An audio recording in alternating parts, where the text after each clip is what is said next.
What's going on, everybody, and welcome back to the channel. Now today we are back here with another IPL match review, number 24, between the Rajasthan Royals and the Gujarat Titans. They come away here, they upset the Rajasthan Royals at home and win a thrilling last ball finish. So hey, we're going to jump straight into this one. If you're new around here, hit that subscribe button, leave a like, and comment down below all of your thoughts on this game. Titan fans, Royal fans, neutral fans, let me hear it all down below. There's plenty to discuss in this one.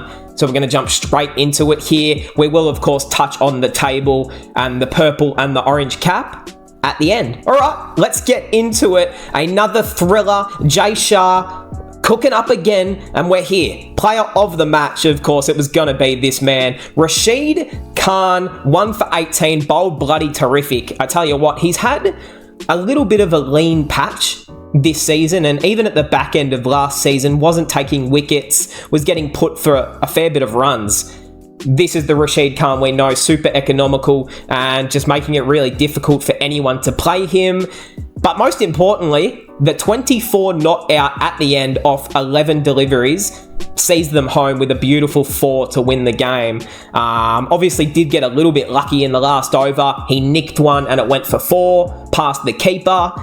It's cricket, isn't it? Sometimes you get lucky and that happens, and played a beautiful little cameo there down the end and gets them the win. So gratefully deserved for the T20 player of the decade.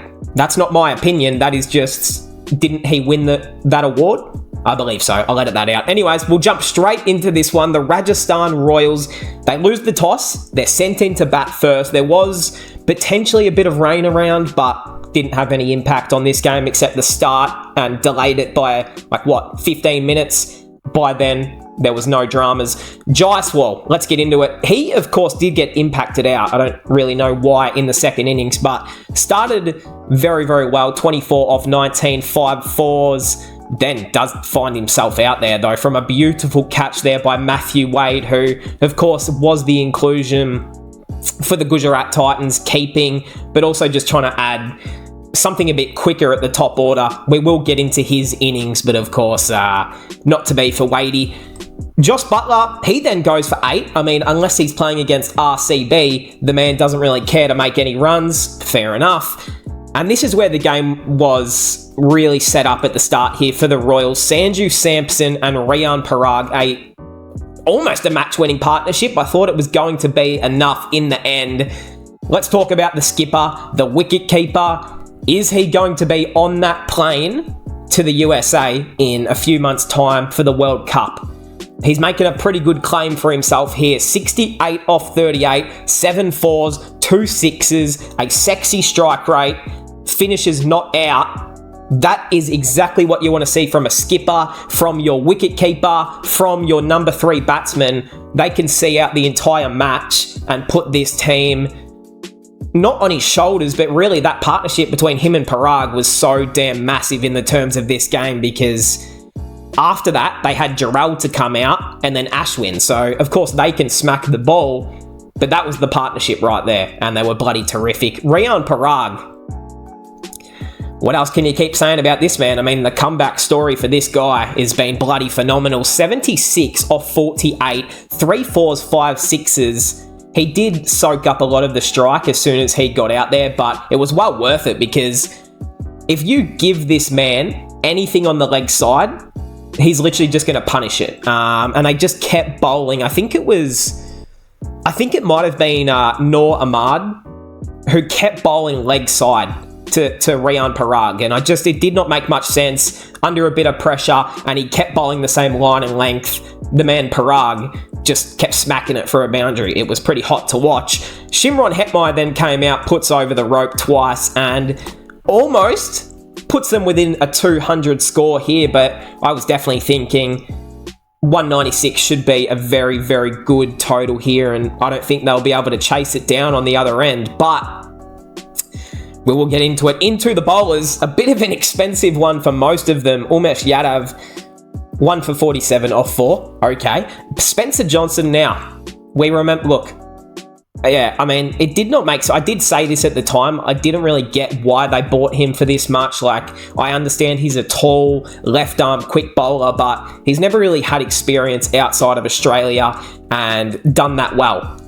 It never really made much sense why they spent so much money, and I feel like he's going to cop a bit of pressure, but this is honestly what I expected him to do. None for 30, off 4, maybe a wicket here and there, but that's probably about it. Rashid Khan, obviously, the man of the match. He was terrific. Noor Ahmad. Now, this is... yeah, he did not bowl well. He's young. He'll get better. But, yeah, did not read the game well at all when Parag and Sanju were out there. It was actually interesting captaincy at times too, just with a few of the bowling changes. Didn't really make some sense at times from Shubby, but hey, he's young. He'll learn. And Mohit Sharma leading the academy from the front. 1 for 51 off 4.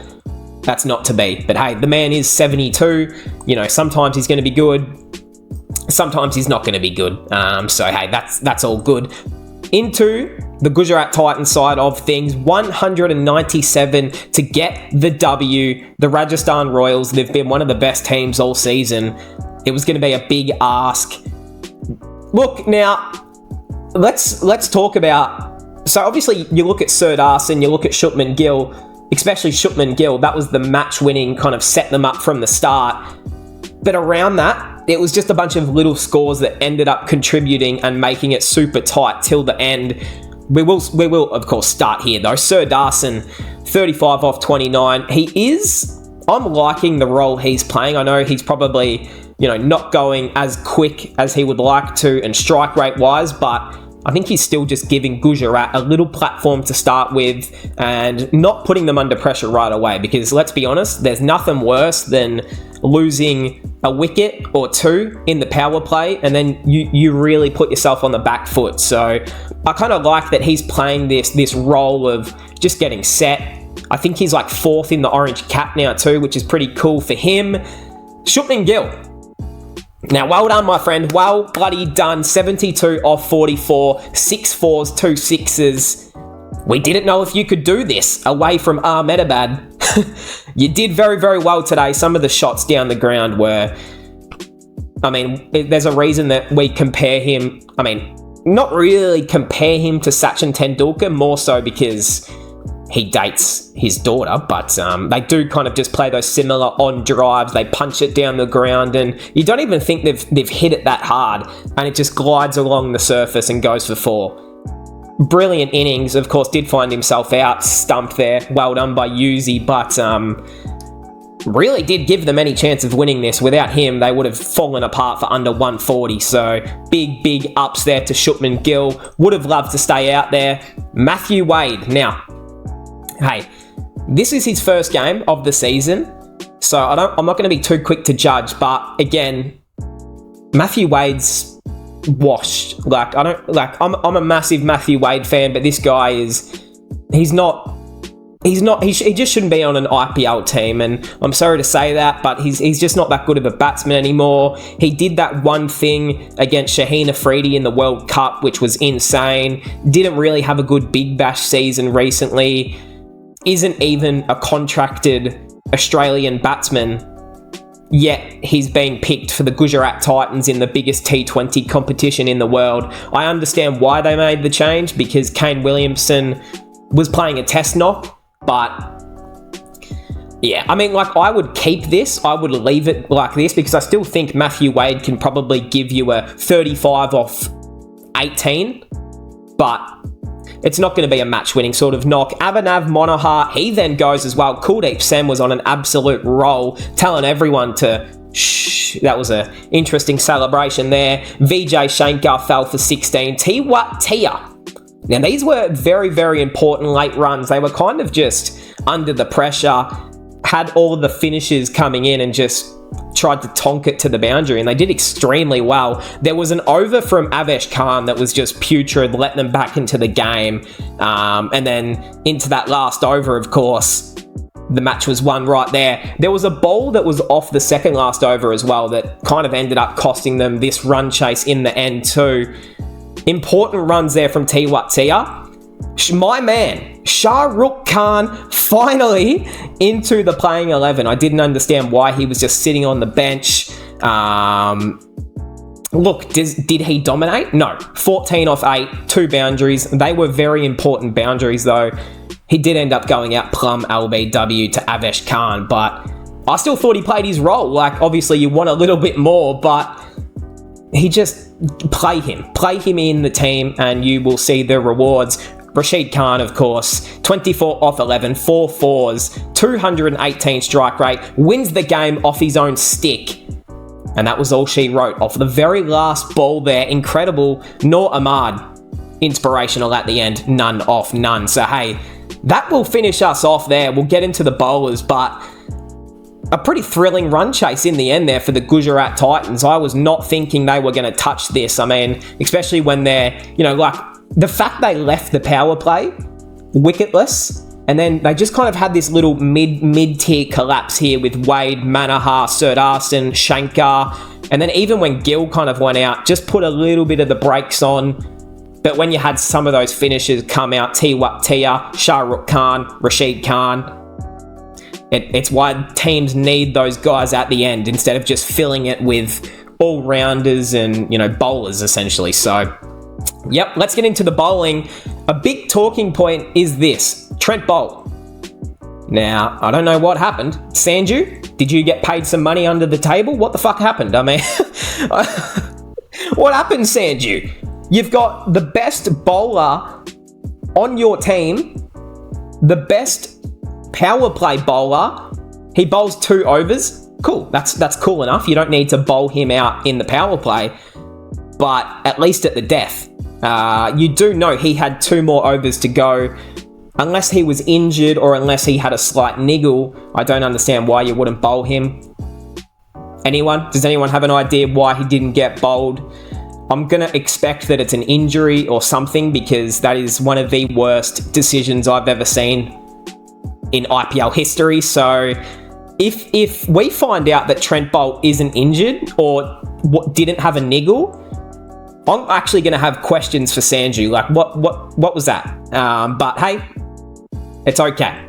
Things happen. Sometimes you lose concentration, but definitely should have bowled Trent Boult if he was fit. Avesh Khan, now, maybe this was the fucking problem right here. 1 for 48 off 4.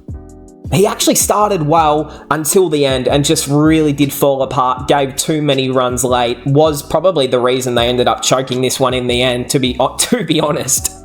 I'm not going to try to be too harsh on him because he's actually been pretty solid this season, but a pretty shit performance here. But hey, you know what? It happens, doesn't it? No, and if we're thinking about the trade that happened, Avesh Khan for Devdutt Padikkal, I still think Avesh Khan is in the lead, so it's okay. Keshav Maharaj, none for 16 off 2. That is the greatest impact player you'll ever see. Ravi Ashwin, none for 40 off 4.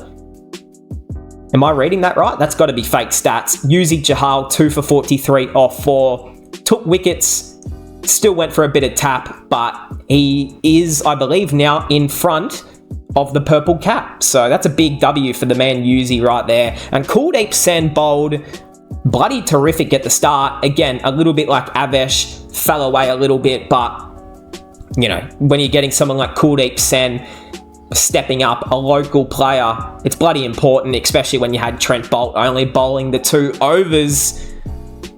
Yeah, that was pretty important. The only thing from Kuldeep Sen that I was unsure about is why he was giving the shush to Matthew Wade. Like, okay, was very weird, but anyways, maybe that's just his celebration. But Gujarat get the win, so I don't think Kuldeep Sen has a say in that one. A big last ball W here for the Titans. Ooh, look at the game tonight. Mumbai Indians versus Royal Challengers Bengaluru tonight. That'll be massive. I believe that's at Wankhede as well, so oh yeah, that's going to be big tonight. Let's get into the statistics, into the table, and we'll finish this one off. Virat Kohli, of course, still at the top. That's not going to ever change, we don't think. Rayan Parag moves himself into number 2. what an effort from this man. I mean, seriously, if he doesn't score another run for the rest of the season, this is still his best season ever. So it just shows how good he's already been. Shupman Gill, good to see him make some runs away from Narendra Modi Stadium. Sanju, now this is good. We love to see this. Sai Sudarshan, it's cool. It's good to see another youngster Sudarshan on there. Obviously isn't, maybe as exciting as a Jaiswal or as a Parag or, these other young up-and-coming batsmen from India, but he's still one to just keep an eye on. And not everyone can smack everything for 6, right? So sometimes you need those guys who just play your regular sort of innings. And that is okay. Into the purple cap. Now this is heating up. The purple cap is going to be a tight race all season. Yuzi Chahal at the top now, number 10 in game 150, I believe it was, for the IPL, which is a pretty fucking cool effort, by the way. That's awesome. Played for who? RCB, Mumbai Indians, Rajasthan Royals. Did he play for any other teams? I'm unsure, but obviously 3 big teams right there. Fizzer Rahman, my man Arshdeep, Mowat, Coetzee, Rabada, Ahmed, and Yadav. So nothing too crazy there. Riyan Parag still there. Best bowling figures, cool. Batting average, Riyan Parag. So yeah, nothing's really changed here. Of course, Joss Butler is on this list with most hundreds. Most 50s. So there you go. There's something that's changed.